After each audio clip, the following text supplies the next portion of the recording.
Okay. Good evening. The hour of 6 p.m. has arrived. I'm calling to order this regular meeting of the Finance Organization and Personnel Committee. This meeting is being broadcast live on the City of Keene YouTube channel and channel 1302. The video is also streamed on the city's website and is posted on the website by the end of the next business day, barring any technical difficulties. Copies of the printed agendas are available in the wall pockets just as you enter the meeting room. The public and other city councilors will be recognized to ask questions and make comments on the agenda item under discussion. After being recognized, all the remarks will be made through the chair. I will not recognize an individual a second time until everyone who wishes has had a chance to speak. Anyone who wishes to address the committee is asked to go to one of the microphones in the room and identify themselves by name and address prior to speaking. Written comments from the public will be accepted at the city clerk's office until Tuesday at 1 p.m. The minute taker participates remotely. Committee members, please be sure to turn on your microphone when speaking. Those that are speaking to the committee also make sure your microphones are on. If you hear a voice behind you, it's telling us to turn it up. Nobody remotely, so we have a quorum and we'll get started. Welcome back to City Hall. We have to get used to this, I guess. A little rusty. Captain Tenney. Good evening, committee members and Mr. Chair. We have two items in front of you tonight. They're both items you've seen before. They're reoccurring annually. I believe the first one you have is for the substance abuse grant. This is this year's 2025 Law Enforcement Substance Abuse Reduction Initiative grant. This year's award is for $25,000. This money is used for overtime reimbursements for our officers and detectives for drug investigations, specifically dealing in the bigger type cases that you've seen throughout the years and in the paper and press releases. Historically, you've seen this grant called Granite Hammer as well. It's the same thing with a new name over the last couple of years. So, like I said, this year's award is $25,000, and it definitely lets us do things we wouldn't be able to do in that area of law enforcement. Thank you. Comments, members of the committee? Members of the public? Yes, sir. Do I go up to this mic here? Yep. I just want to say it's very noticeable Could you when the just identify yourself and where you live? Joa Keene, and I just want to say that I've noticed, and I'm sure many people noticed, that these drug drops happen right before, a few days before events, conveniently, so that this image of the homeless population is off to the side. And I think it's very strategic. Cops know about it because they're very observant, and they better be because it's their job. And I think you know this, right, sir? I don't think there's any correlation to that. Most of these cases culminate over several months, and it's not just something that happens overnight. So, and a lot of times we're actually working with other agencies, and we've been pretty successful working with other state, local, and federal agencies on that. Are you saying that there's no allowance? You're not allowing drug dealers to come in here? We're not gonna have a debate on the merits of how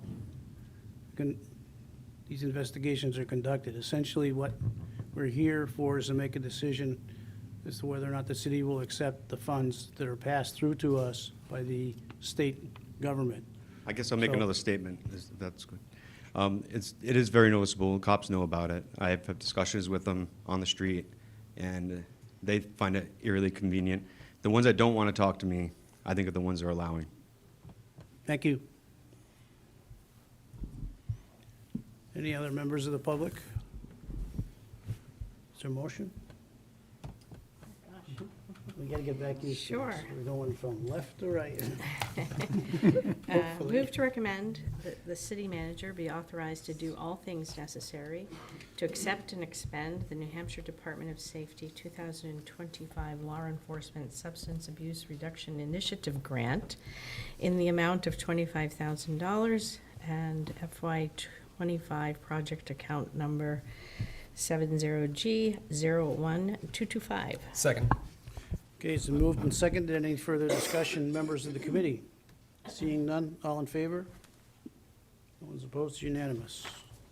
The second one, Okay, the second one, like I said, is reoccurring as well. This is one we actually jump on with the county. They apply for it, and we're a co-awardee through this grant. It's called the DOJ Byrne Justice Assistant Grant, the JAG grant. I did a little history. We've actually participated in this with the county since, as far as we can tell, with the county lady, is since 2007. With this money, this year's award is $4,684. This money is used to help pay for our cruiser cell phones and other devices, cellular devices that we have for our operational needs. So this year's money is actually down a little bit. I think last year was around $5,500. What I was told, the reasoning for that is just the federal allotment and crime statistics sometimes drive the money either way. So this year's amount is $4,684, and it will pay for our cell phones like it has in the past. thank you. Questions, comments, members of the committee? From the public?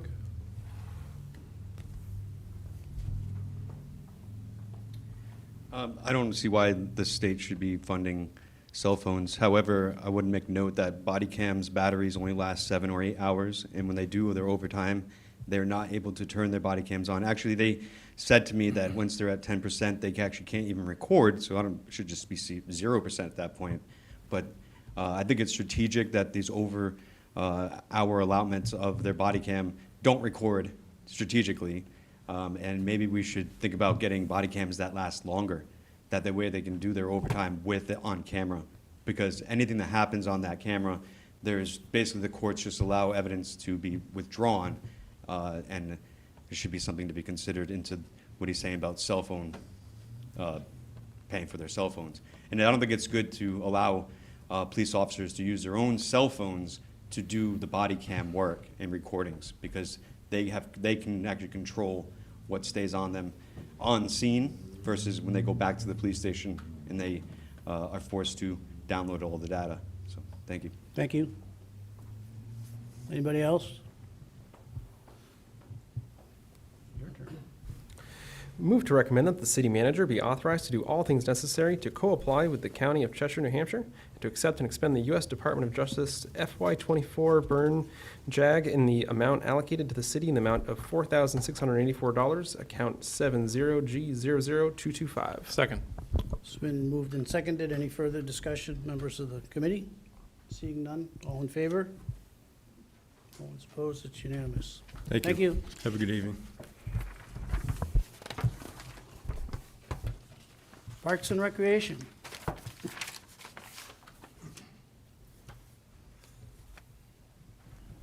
evening. My name is Kara Tennessee. I'm the new Parks and Recreation Director for the City of Keene. I am here this evening. Can you turn on your microphone, please? There we go. It's green, so we're on. My name is Kara Tennessee. I am the new Director of Parks and Recreation for the City of Keene, and I am here this evening to bring forward a donation of a pavilion that is to be built by the Greater Keene Youth Baseball and Softball Association and donated to the city once that is complete. The idea behind it is to make sure that we have the same kinds of facility amenities that other youth baseball and softball organizations have throughout the state, which will enable us to host larger scale tournaments, something that hasn't been able to happen since 2019. Doesn't seem like a very long time ago, but one of the requirements to host the larger tournaments now is to have some kind of sheltered pavilion type building where everybody can gather and listen to people hand out awards and make sure that families feel comfortable in one common space. We have looked at the area. It is very conducive to making sure that this pavilion can be built with gifts and labor in kind. Okay, thank you. Questions, comments, members of the committee? Yes, sir. Thanks, sir. This sounds awesome. This seems pretty Yes. cool. Yeah. Agree. Big thank you to that group for bringing this forward and for yourself. Wonderful. Members of the public? Yes, sir. Hey, Mr. Chair, just a clarifying question. Where roughly are you suggesting that it go? I see it says at the end of the parking lot. I'm assuming at the end of the dirt parking lot that's kind of in between where there's like the few fields at the end there. Yes. Is that right? So if you take where the bike park is and you go to the far end of that dirt parking lot, there's the Bambino baseball field on your left-hand side. There's Mike Rogers baseball field on your right-hand side. The cook shack or the snack shack is right in front of you. There is a triangular piece of property that is really overrun right now, and it's really a tripping hazard with all of the routes. So that is where they plan to put the pavilion, so that it's accessible from the parking lot, so that people can see at least 2 fields from there, and it would also provide an opportunity for people visiting our bike park to have some kind of rest space. Awesome. Thank you. Mhm. Anything further? It's your turn. Out of practice. Move to recommend that the city manager be authorized to do all things necessary to accept the donation of a 27-foot by 22-foot pavilion estimated at nearly $40,000 of work and gifts in kind by the Greater Keene Youth Baseball and Softball Association. This donated pavilion will be located at the far end of the parking lot near the Wheelock Park Youth Ball Fields. Second. Okay, it's been moved and seconded. Any further discussion, members of the committee? Seeing none, all in favor? No one's opposed, it's unanimous. Thank you. Thank you. And the other part of Parks and Rec. Good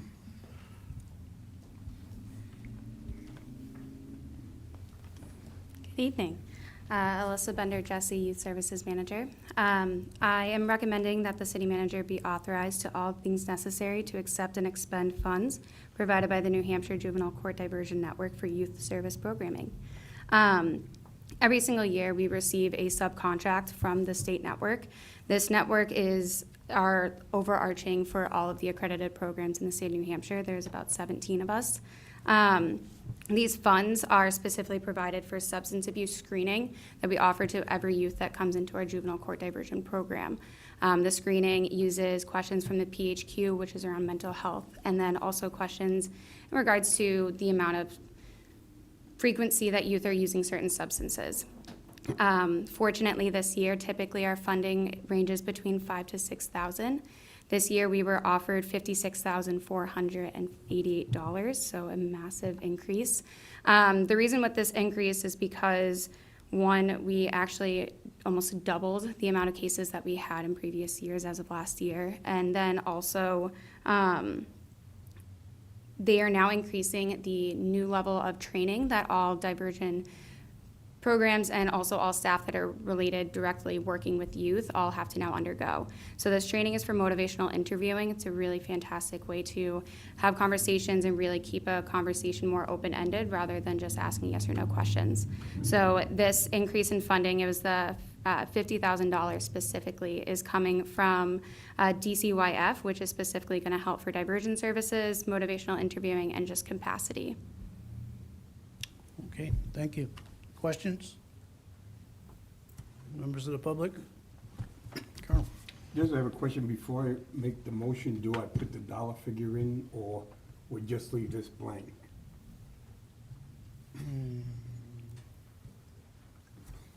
From the attorney.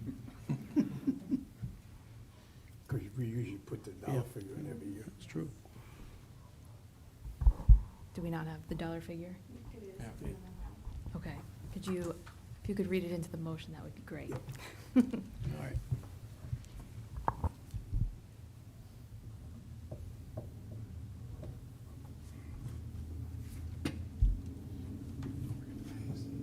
Yeah, oh, forget the 4 cents. Don't forget the 4 cents. Yeah. Move to recommend that the city manager be authorized to do all things necessary to accept and administer funds in the amount of $56,488.04 provided by the New Hampshire Juvenile Court Diversion Network for Youth Service Program. Second. So it's been moved and seconded. Any further discussion? Did the public go in? I don't know if there was I anybody. asked, didn't I? Did I not? I don't know. I don't think so. Any public comment? Sorry. We need to be retrained. Yeah, it's been a minute. You let us off for too long this summer.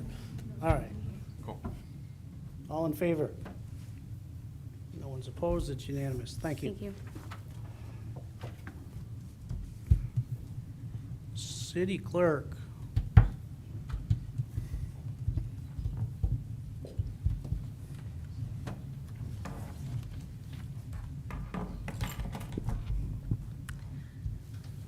Good evening. Hi. Good to see everybody. We've enjoyed the break from you, though. Bet you have. But we're anxious to get back. Now that we have this, the primary behind us, definitely anxious to start meeting with you again. I'm here about a grant for election support.